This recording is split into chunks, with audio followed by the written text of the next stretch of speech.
Certaines personnes ont la rancune tenace, et le cinéaste américain Quentin Tarantino en fait assurément partie. Invité dans le podcast The Moment, le réalisateur de Kill Bill, Pulp Fiction ou encore Django Unchained a révélé que sa mère lui menait la vie dure à cause de ses problèmes à l'école, elle s'en prenait tout le temps à moi à cause de ça.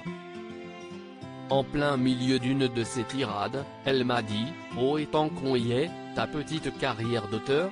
Avec des guillemets, la petite carrière d'auteur que tu mènes ? Cette mère déterminée. Elle voulait juste me dire de ne pas le faire en classe alors que j'étais censé faire autre chose.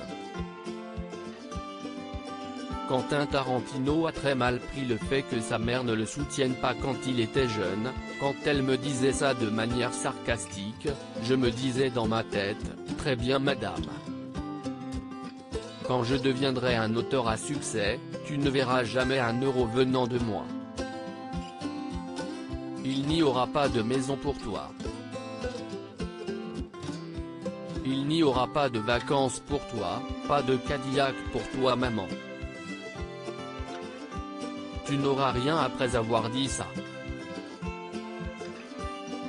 Les hôtes du podcast ont donc demandé à Tarantino s'il avait finalement suivi cette ligne de conduite, et s'il comptait en changer. Oui, je l'ai fait. Je l'ai aidé quand elle a eu un problème avec les impôts, mais pas de maison, pas de Cadillac.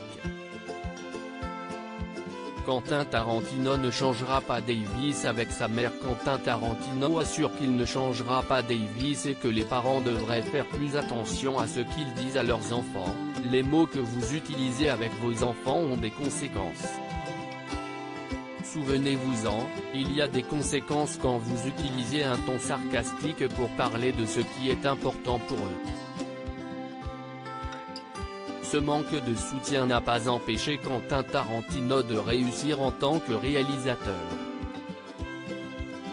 Tous ses films ont connu le succès et le dernier en date, Once Upon a Time in Hollywood, a été récompensé à plusieurs reprises. Tarantino ayant déclaré à plusieurs reprises qu'il ne ferait que 10 films dans sa carrière, il devrait prendre sa retraite après le prochain.